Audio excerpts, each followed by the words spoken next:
లోని చాలా పార్టీలు అదానిని అపోజ్ చేస్తూ ఉన్నాయి సార్. ఎన్డీఏ కూటమిలోని చాలా పార్టీలు అదానికి సపోర్ట్గా మాట్లాడుతున్న పరిస్థితి. సో బీఆర్ఎస్ విషయానికి వచ్చేసరికి ఏమీ మాట్లాడడం లేదు. ప్రజలు ముఖ్యం కాదు, అదాని ప్రధాని వైపే ఉంటూ ఉన్నారు. కేసులకు భయపడి బీఆర్ఎస్ తన స్టాండ్ ఏంటో చెప్పడం లేదు అనేది రేవంత్ రెడ్డి వెర్షన్ సార్. అదానిపై ఎందుకు మాట్లాడలేదు? కేటీఆర్ చాలాసార్లు మాట్లాడాడు కదా. అంటే రేవంత్ రెడ్డి అన్నది అది కాదు. రేవంత్ రెడ్డి అన్నది బీఆర్ఎస్ పైన అదాని ఒక్క అంశం పైన కాదు, కేసులకు భయపడి బీజేపీ అంటే భయపడుతున్నారనే స్టేట్మెంట్. అది విత్ రెఫరెన్స్ టు అదాని మాత్రమే కాదు, నాకు తెలిసినంత వరకు అదొక ఉదాహరణగా చెప్పవచ్చు. కానీ కేవలం అదాని విషయంలోనే అని కాదు. అదాని విషయంలో కేటీఆర్ మాట్లాడాడు కదా, బహిరంగానే మాట్లాడాడు, ఎన్నోసార్లు మాట్లాడాడు. సో ఈవెన్ ఆ రేవంత్ రెడ్డి అదానితో ఒప్పందాలు ఎందుకు చేర్చుకుంటున్నారని కూడా అడిగాడు కదా. అందువల్ల అదాని మోడీ అదాని రిలేషన్షిప్ పైన బీఆర్ఎస్ కూడా ప్రస్తావించింది. అయితే కాంగ్రెస్ పార్టీకి అది ప్రియారిటీ అయితే బీఆర్ఎస్కి అది ప్రియారిటీ కాకపోవచ్చు.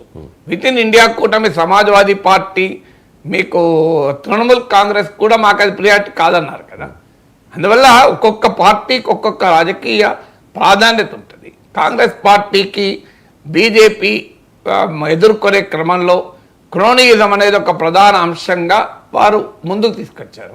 వాళ్ళ ఎజెండానే బీఆర్ఎస్ ఎజెండా ఉండాలని లేదు. బీఆర్ఎస్కి ఇప్పుడు అర్జెంటుగా కొట్లాడాల్సింది కేంద్ర ప్రభుత్వంతో కాదు, ఎందుకంటే దేశంలో బీఆర్ఎస్ ఏం అధికారానికి రావాలని ప్రయత్నించడం లేదు.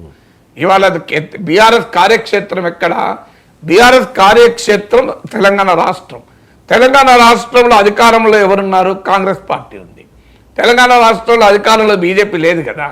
లేనప్పుడు వాళ్ళ పోరాటం ఎవరిపైన ఉంటుంది? సహజంగానే తెలంగాణ తమ కార్యక్షేత్రంలో అధికారంలో ఉన్న పార్టీ పైన ఉంటుంది. వేరే వాళ్ళ మీద ఎందుకుంటుంది వాళ్ళకి ఫోకస్?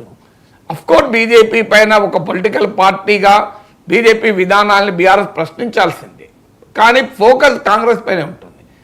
కాంగ్రెస్కు బీజేపీ పైన ఉంటుంది. ఎందుకుంటుంది? దేశంలో కాంగ్రెస్ పార్టీ బీజేపీ ప్రధాన ప్రత్యర్థి కనుక. అందువల్ల రాష్ట్రంలో బీఆర్ఎస్ పైన ఉంటుంది, బీజేపీ పైన ఉంటుంది, దేశంలో బీజేపీ పైన ఉంటుంది. బీఆర్ఎస్కు ఫోకస్ అల్లా మీకు ఆటోమేటిక్గా కాంగ్రెస్ పైనే ఉంటుంది. ఎందుకంటే తెలంగాణ రాష్ట్రంలో కార్యక్షేత్రం బీఆర్ఎస్ కూడా జాతీయ పార్టీ అయి దేశంలో అధికారం కొరకు కనుక ప్రయత్నిస్తుంటే డెఫినెట్గా బీజేపీ ఉండేది. ఇక బీఆర్ఎస్కైనా కాంగ్రెస్కైనా బీజేపీ పట్ల ఉండే వ్యతిరేకత పొలిటికల్ వ్యతిరేకత, కమ్యూనిస్టులాగా ఐడియాలజికల్ వ్యతిరేకత ఏమి ఉండదు కదా. ఇప్పుడు అదాని విషయంలో కాంగ్రెస్ మాట్లాడినా, బీఆర్ఎస్ మాట్లాడినా, ఇంకో పార్టీ మాట్లాడినా it is more political, not ideological. మీకు కమ్యూనిస్టులు మాట్లాడే దాంట్లో ఐడియాలజికల్ యాంగం, మీకు బడా కార్పొరేట్లకు లాభాలు చేయకూడదు, క్రోనీజానికి వ్యతిరేకం. కాంగ్రెస్ పార్టీ పైన కూడా అంబానీలకు అనుకూలంగా, టాటా బిర్లాలకు అనుకూలంగా కాంగ్రెస్ పార్టీ పాలన ఉంది అని ఆ రోజుల్లో విమర్శలు కూడా కాంగ్రెస్ పార్టీ పైన వచ్చాయి.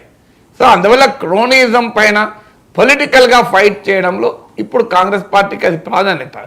మీకు రాహుల్ గాంధీ అన్నంతగానే మిగతా కాంగ్రెస్ నేతలు అంటలేరే. ఇప్పుడు మీరు ఈవెన్ రాఫేల్ పైన కానీ, అంబానీకి బెనిఫిట్ అయిన రాఫేల్ పై కానీ, మీకు ఇవాళ అదానిపై కానీ రాహుల్ గాంధీ చాలా కమిటెడ్గా మొదటి నుంచి రైజ్ చేస్తున్నాడు. ఈ 10 ఏళ్ళుగా మనం చూస్తున్నాం. కానీ కాంగ్రెస్ పార్టీలోనే చిదంబరం లాంటి వాళ్ళు మిగతా వాళ్ళు ఆ స్థాయిలో కొట్లాడుతున్నారా? కాంగ్రెస్ ఇండియా కూటమిలో కొట్లాడుతున్నారా? ఇండియా కూటమిలోనే మాకు అదాని పట్టుకొని మిగతా విషయాలు వదిలేస్తామా అంటున్నారు కాంగ్రెస్ అన్నది. అదాని కన్నా మాకు సంబాల్ ముఖ్యము అని సమాజ్వాదీ పార్టీ అన్నది.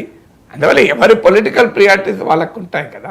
అందువల్ల ఇవాళ బీఆర్ఎస్కు పొలిటికల్ ప్రియారిటీ అదాని కాదు, బీఆర్ఎస్కు పొలిటికల్ ప్రియారిటీ రేవంత్ రెడ్డి లగచర్ల ఇది ప్రియారిటీ. ఎవరి పొలిటికల్ ప్రియారిటీస్ వాళ్ళు ఉంటాయి, ఎవరి పొలిటికల్ ప్రియారిటీస్ ఇంకోరు శాసించలేరు కదా.